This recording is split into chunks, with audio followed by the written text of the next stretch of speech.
Bonjour, mon nom est Christopher Parent et je suis le directeur de l'aménagement urbain et de l'environnement de la ville de Kirkland. Il me fait grand plaisir de vous présenter cette capsule d'information sur le processus de planification du site d'accueil de la station REM à Kirkland.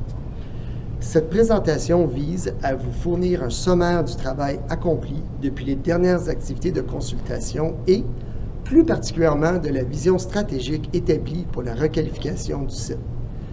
Nous aborderons également le processus de consultation et de planification qui viendra encadrer la vision. Cette initiative reflète l'engagement du Conseil municipal de la ville de Kirkland à renseigner la population sur l'évolution de cet important dossier et de poursuivre le dialogue avec nos citoyens. Compte tenu que la planification du site vise à tirer pleinement profit de l'arrivée du REM, nous vous invitons à visionner aussi la première capsule d'information réalisée en collaboration avec CDPQ Infra et qui porte sur l'arrivée du REM dans l'ouest de l'île et l'état d'avancement des travaux à la station Kirkland. Sur ce, je vous souhaite un bon visionnement.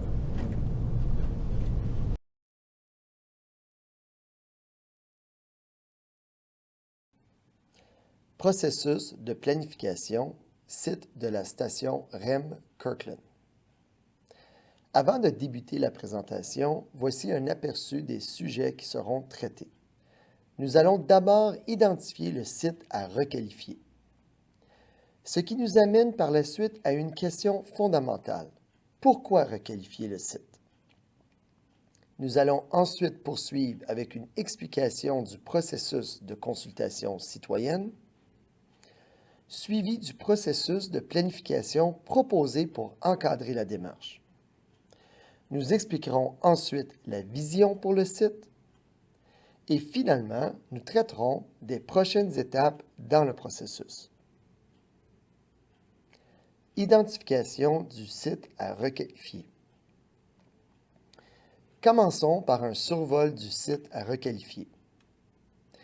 Le site est délimité par le boulevard Elkis au nord, la rue Jean-Yves à l'est, la voie de service de l'autoroute 40 au sud et la servitude du ministère des Transports du Québec à l'ouest. Il s'agit essentiellement du site occupé par le centre commercial RioCan. Le site comporte des infrastructures importantes à proximité, dont la station du REM, qui est présentement en construction de part et d'autre de la rue Jean-Yves, ainsi que le rail qui longe la voie de service. La station comportera un dépose-minute pour les usagers qui sera accessible à partir de la voie de service. De plus, un terminus d'autobus sera aussi aménagé aux abords de la station. Le projet du lien de l'Ouest réalisé par l'agglomération de Montréal comprend notamment un réseau cyclable et pédestre, une voie d'accès pour autobus entre la rue Antoine-Faucon et la voie de service, ainsi que la plantation d'arbres et de végétaux, particulièrement du côté ouest. Ce projet comporte aussi une passerelle cyclopédestre reliant le Grand Parc de l'Ouest de part et d'autre de l'autoroute 40. Pourquoi requalifier le site? Il y a deux raisons principales. La première est qu'il s'agit d'un emplacement stratégique. Stratégique, notamment en raison de la présence du REM sur le site, une infrastructure de transport collectif d'envergure. Et stratégique en raison de sa proximité au futur Grand Parc de l'Ouest de l'agglomération de Montréal, voué à devenir l'un des plus grands parcs municipaux du Québec. Comme identifié en vert sur la carte, ce parc englobe un vaste territoire qui offrira des infrastructures récréatives de grande qualité à proximité de notre site. La deuxième raison principale de requalifier le site consiste en l'opportunité unique que cela représente pour plusieurs aspects, notamment l'opportunité de réinventer tout un secteur et de donner un nouveau souffle à l'un des plus importants sites commerciaux de Kirkland, présentement en perte de vitesse. La requalification du site permettra de diversifier l'offre en logement disponible à Kirkland de manière à mieux répondre aux besoins de nos citoyens à court, moyen et long terme. Il s'agit également d'une opportunité de revitaliser un important centre commercial. Comme il est possible de constater, le site Ryokan est en perte de vitesse depuis un certain temps. Notons la présence sur le site de plusieurs locaux inoccupés et le vaste îlot de chaleur créé par l'importante surface asphaltée. L'arrivée du REM à même le site nous permet de réinventer ce secteur, ce qui nous permettra une importante revitalisation durable pour des générations à venir. Cette revitalisation offrira également l'opportunité de créer un milieu de vie complet. Un milieu de vie où il sera possible d'habiter, travailler et de se divertir. Bref, un milieu de vie qui sera complémentaire à notre communauté. Processus de consultation. Voyons maintenant les objectifs de ce processus. Le premier objectif consiste à impliquer les citoyens dans la planification du site adjacent à la future station du REM à Kirkland. Le deuxième objectif consiste à informer les citoyens sur l'évolution du dossier REM, l'état d'avancement des travaux à la station Kirkland et le processus de planification pour la requalification du site. Et le troisième objectif vise à renseigner les citoyens sur l'outil réglementaire encadrant la requalification du site adjacent à la station du REM à Kirkland. Regardons maintenant le calendrier des activités réalisées et à venir sur le processus de consultation. Nous avons débuté le processus par un atelier de travail participatif avec les citoyens dans le but d'identifier les enjeux et d'imaginer une vision pour le site. Présentement, nous partageons des capsules d'information pour renseigner les citoyens sur l'avancement des travaux à la station Kirkland du REM et la requalification du site adjacent à la station. À la fin de cette présentation, vous serez invités à nous transmettre vos commentaires, suggestions et questions sur la requalification du site. Ces informations sont cruciales pour l'avancement du projet et la poursuite de la planification de la prochaine activité. Cette prochaine activité, qui se déroulera au printemps 2023, consistera à une séance d'information et de consultation publique sur le projet. À titre de rappel, revenons sur l'atelier de travail qui s'est déroulé en juin 2017. Cette activité participative avec nos citoyens a permis à plus de 280 participants d'échanger en groupe de discussion sur les enjeux du site adjacent à la station REM et de réfléchir sur des questions fondamentales à l'établissement d'une vision pour la requalification du site. Pour ce faire, les participants étaient invités à répondre à 2 questions. La première étant: quel milieu de vie voyez-vous sur le secteur d'études? Un lieu de magasinage, d'habitation, de relaxation, de divertissement, de travail ou autre. La seconde question: comment ce milieu de vie peut-il être complémentaire à Kirkland? Par exemple, à quels besoins le site pourrait-il répondre? Comment pourrait-il améliorer Kirkland? Sommairement, voici les principaux éléments soulevés par les citoyens lors de l'atelier de travail. Cet atelier a fait ressortir la nécessité d'intégrer une mixité d'usages, commercial, résidentiel, récréatif, agissant tous en symbiose. Un espace favorisant les piétons. On souhaite notamment retrouver sur le site une place publique animée, similaire à celle qu'on retrouve en Europe, comprenant une place centrale avec fontaine, œuvres d'art et patinoire. Des commerces de proximité, des restaurants et cafés en relation avec la place publique. Des bâtiments comprenant une architecture de qualité. Les participants ont aussi évoqué le besoin que le site soit à la fois attrayant et verdoyant, qu'on y retrouve beaucoup d'arbres, de plantes, de fleurs et de verdure. Enfin, les participants ont souligné l'importance d'une intégration harmonieuse au voisinage, notamment en ce que le projet n'ait pas d'impact significatif sur la circulation et la qualité de vie du voisinage et que les bâtiments projetés soient bien intégrés au secteur avoisinant en termes de volume et de hauteur. Passons maintenant au processus de planification. Selon la loi sur l'aménagement et l'urbanisme, l'aménagement du territoire est une responsabilité partagée entre le gouvernement du Québec, les MRC, les communautés métropolitaines et les municipalités. C'est le gouvernement du Québec qui énonce les orientations qui guident la planification métropolitaine, régionale et municipale. L'outil réglementaire le plus approprié et le plus utilisé pour encadrer la vision du site à requalifier, défini par la Ville, est le Programme particulier d'urbanisme, communément appelé un PPU. Qu'est-ce qu'un PPU? Le PPU est un programme particulier d'urbanisme qui se veut un outil d'aménagement du territoire permettant d'apporter plus de précision quant à la planification de certains secteurs stratégiques qui suscitent une attention toute particulière de la Ville. Le programme particulier d'urbanisme est aussi une composante du plan d'urbanisme. Le programme particulier d'urbanisme vise la planification de secteurs stratégiques d'une ville. Il est entièrement élaboré par la municipalité qui souhaite réaliser elle-même une planification détaillée d'un site, le tout en conformité avec la loi sur l'aménagement et l'urbanisme. Une fois adopté, le programme particulier d'urbanisme servira de cadre normatif aux propriétaires du site pour le réaménager selon la vision qui aura été déterminée par la population et la municipalité. Pourquoi un PPU? Il s'agit d'un outil de réglementation qui permettra à la Ville d'encadrer les futurs aménagements sur le site adjacent à la station REM Kirkland, qui permettra de dicter les orientations d'aménagement du site en fonction de la vision développée par la Ville.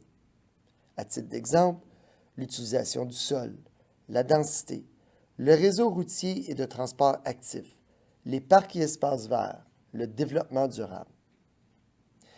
Et enfin, qui permettra de réaliser des études en fonction des besoins identifiés, tels que des études de circulation, études démographiques, études urbanistiques. Passons maintenant à une revue de la vision proposée pour le site et son programme particulier d'urbanisme. Voici un énoncé qui reprend l'essentiel de cette vision. Aménager un milieu de vie priorisant le développement durable qui, au fil des ans, deviendra un quartier multigénérationnel, animé et à l'échelle humaine, affirmant l'identité et la fierté de la population kirklandaise où il fera bon vivre, travailler et se divertir. La vision s'établit sur 5 thèmes principaux qui sont les suivants. Le verdissement du site, la qualité de vie, la centralité, l'intermodalité des transports et finalement la durabilité. De ces thèmes ressortent 4 grandes orientations d'aménagement afin de créer la vision. Première orientation, aménager un milieu de vie attractif, dynamique et rassembleur pour l'ensemble de la communauté. La deuxième, aménager un milieu de vie inclusif, durable et verdoyant où le cadre bâti s'intègre au quartier existant. La troisième, aménager un quartier accessible et sécuritaire qui répond aux besoins de la population locale et prône la mobilité durable. Et la quatrième, aménager un quartier qui se distingue par une architecture et un design de grande qualité. Dans les prochaines diapositives, nous vous présentons le concept d'organisation spatiale. Le concept d'organisation spatiale traduit la vision issue des éléments soulevés par les citoyens lors de l'atelier de travail. On peut définir ce concept comme un exercice de planification sous forme de plan qui dégage une image globale de la répartition de l'utilisation du sol, c'est-à-dire les espaces verts, l'usage résidentiel et commercial. Soulignons que le plan d'organisation spatiale n'est pas un plan final. Il n'est présenté qu'à titre illustratif afin de mettre en relief les orientations d'aménagement qui devront être respectées. Dans cette première diapo, notons l'emplacement de la future station Kirkland du REM et une projection conceptuelle de la trame de rue. Viennent ensuite les espaces verts structurants qui ceinturent le site et relient les points stratégiques du site, dont la place publique, la station du REM, le Grand Parc de l'Ouest, ainsi que le Parc des bénévoles et ses environs. À noter que les espaces verts illustrés sur ce concept ne se limitent pas aux emplacements identifiés en vert. Le PPU proposera sur l'entièreté du site un pourcentage minimal de verdure très audacieux. Suivi d'une place publique. Un aspect primordial mentionné par les citoyens lors de l'atelier de travail est la présence d'une place publique animée, stratégiquement localisée au cœur du site, d'une superficie répondant à sa vocation. Et d'usages résidentiels de typologie variée qui sont dispersés à travers les espaces verts de façon à bien s'intégrer au quartier avoisinant. Et d'usages mixtes comportant des habitations et des activités commerciales concentrées autour de la place publique et de la station du REM.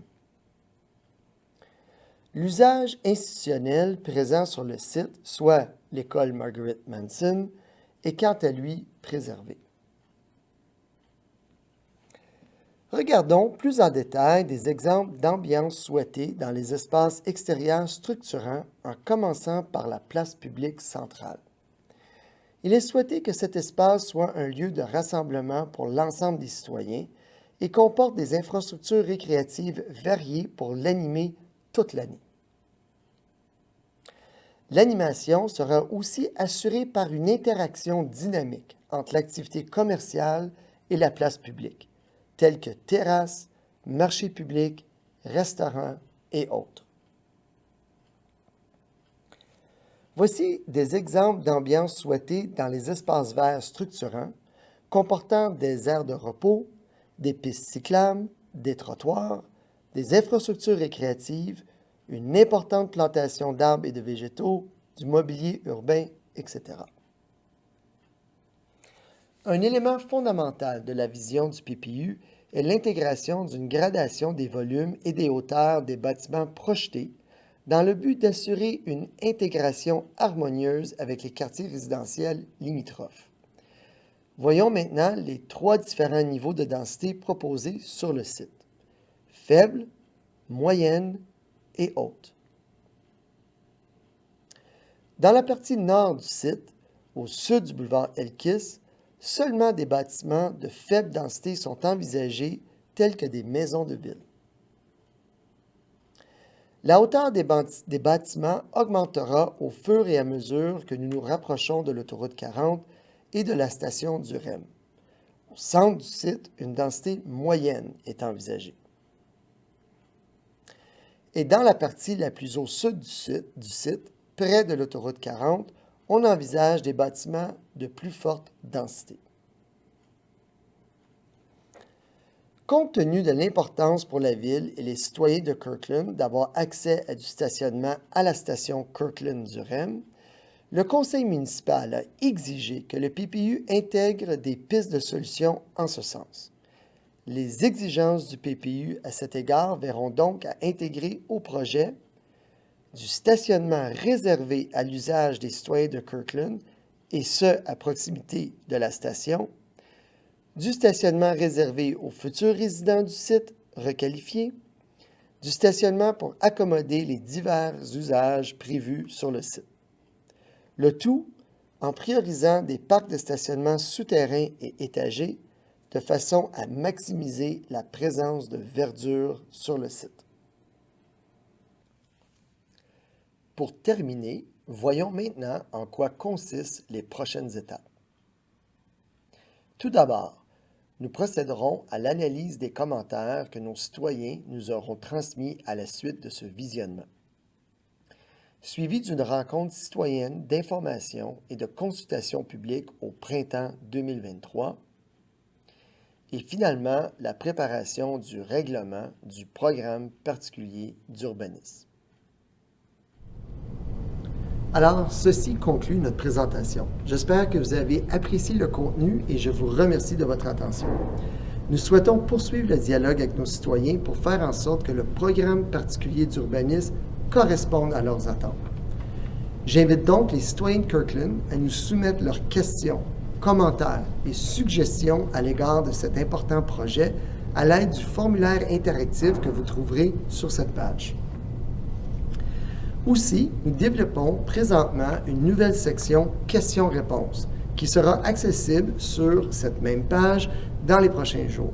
Dans cette section, qui se veut évolutive, nous partagerons le contenu des questions-réponses soumises par nos citoyens qui sont d'intérêt public pour l'ensemble de la population.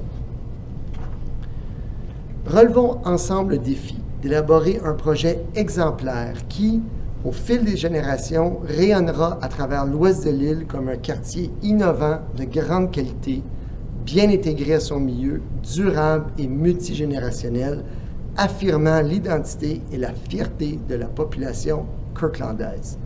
Merci.